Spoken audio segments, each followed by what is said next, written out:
This is Roger Weiland, the host of Big Board Sports, weekdays from 10 to noon on 104.5 The Team. We bring on Pete Iorizzo every Monday morning in this time slot to talk about his column and the world of sports. And Pete Iorizzo, the columnist and the sports editor from the Times-Union. Good morning, Pete. Hey, Roger. How's it going? Good seeing you on Saturday night.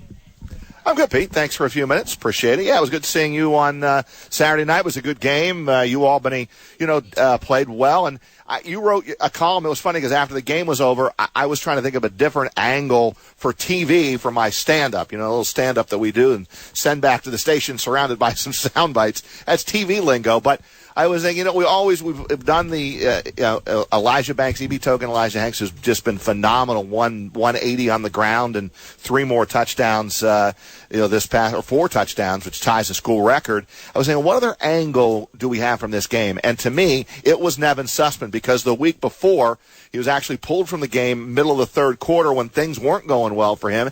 And Greg Gattuso wanted to jumpstart the engine a little bit, and they brought in DJ Crook, and that is exactly what happened. They went on to a 35-7 win at Rhode Island.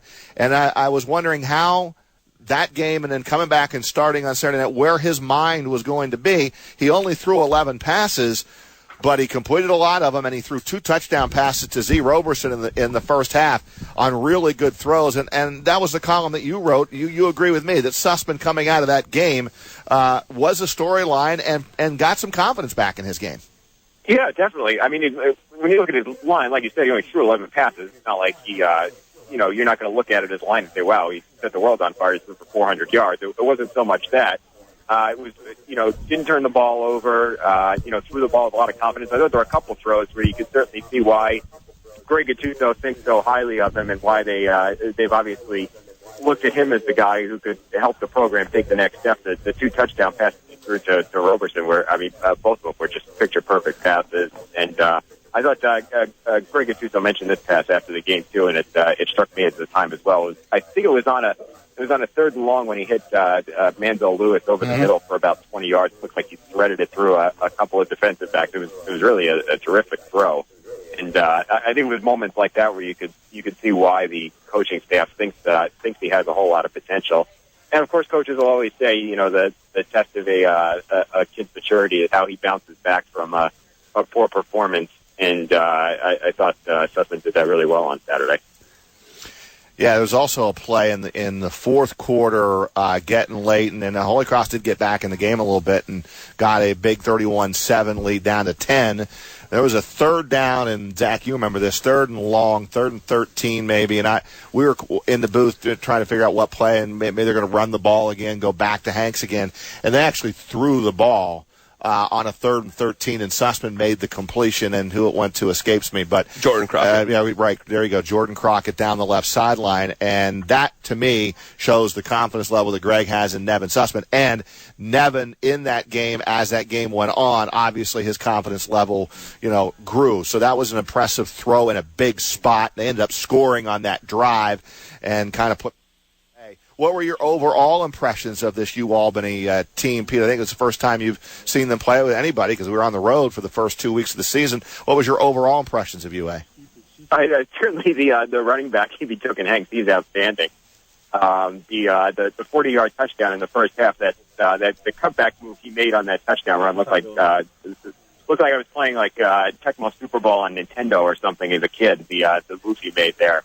And there was another touchdown run where it looked like he carried a couple of defenders into the end zone. He's really talented. And it's funny, I was talking about in the first half to my colleague Pete Doherty about this team has the makings of a pretty good defense here. And then, of course, in the second half, things changed a little bit, and I think they ended up giving up almost 500 yards. But you couldn't have scripted a better start for them for the first 3 games. And if they're able to beat St. Francis this weekend, which most people think that they have a good chance to do, then we'll find out as they get to the heart of CIA play where they're at. Hey, Pete, Zach By here at Shaker Ridge hanging out with Roger as well. I got to ask you, I've heard from 3 or 4 different people and families that say, hey, that was an awesome experience. Over 8,000 folks there at Bob Ford Field, the fireworks, a tremendous environment. It seemed like the event that Albany is looking for, and I'm not sure if that's what you gathered as well, that what you took away from it, but could this be if Albany continues to win games, could this be the norm on a Saturday for football? Do you think that Albany football has the potential for that? I think if Albany could take Saturday night and replicate it 6 times a year, that'd be perfect. I think, like you said, Saturday night was exactly what they were looking for. Not only was I impressed there were 8,000 people there, I thought there were an awful lot of students there. The student section looked pretty full to me, and they actually stuck around. You know, it wasn't like they all drifted out at the end of the first half, which sometimes happen with students who have other things to do on a Friday night. I thought just walking through the parking lot before the game, there was you could smell the charcoal in the air. It looked like there were quite a few tailgaters. It was just a good college football scene. I think they would certainly sign up for that 5 more times this year. I got to be honest with you. Before the game, the pre-sale in that game was 5,000 tickets. And the question before the game was what kind of walk-up would they get?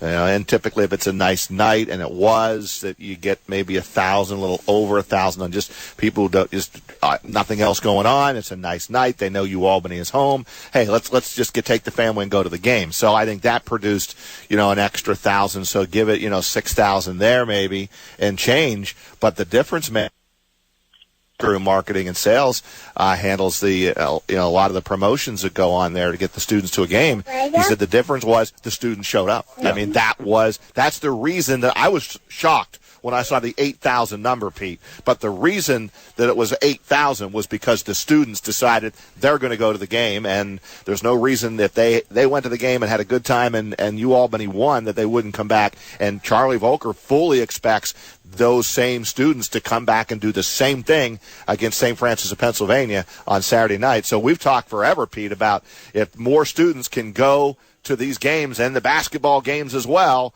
that the potential to draw a lot more is certainly there at Albany.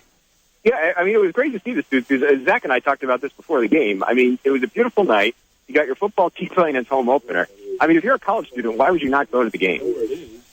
Yeah, you wouldn't. I mean, there's no reason why you wouldn't go. And 7, sometimes a noon kick, and if they're out partying the night before or whatever, noon kicks are rough. But 7 o'clock on a beautiful night for football, and I love how they can sit on the berm there. It looks really good on TV. I know that. We did the game on Time Warner Cable, and it was also on 104.5 The Team. But yeah, if they can bottle that, and I think the key game in this whole thing, guys, will be, listen, they should win over St. Francis. That would be a major upset if they don't beat St. Francis of Pennsylvania on Saturday night. Greg Gattuso will never speak like that, but trust me, if they lose, that will be a bad loss and a couple of steps back on this whole season. But if they win, and they should, then there's a week off, Pete, and then this Richmond team, which surprisingly enough lost to Stony Brook over the weekend, but Richmond, but from what I can hear and having not seen them play, is the best team this year in the CAA. They're coming in on October the 8th for a homecoming game at 3:30 in the afternoon. That place should be rocking, Pete. I completely agree. Obviously, no one in the program will say this, but that's the game you look at where you'll get a real benchmark for how good this team is this year, if they're for real or not, to contend with the top teams of the CAA. I think that's 4-0 at home going into that game. You would think they would have a huge crowd that day. That's the game where you can look at and say, okay, now we find out if the team's for real. Yeah. Well, I'm with you on the Sussman column that you wrote on Sunday, and we'll see what kind of game he can come back with against St. Francis of Pennsylvania, and the crowd support was terrific. So a good weekend if you are a college football fan in the Capital Region. Albany developing a team and a program that is worth going out and seeing, that's for sure. Pete, always a pleasure on the Monday show. Thanks, and we'll talk to you next week. Thanks. Likewise, guys. Talk to you next week. Pete Iorizzo, columnist and sports editor for the Times-Union.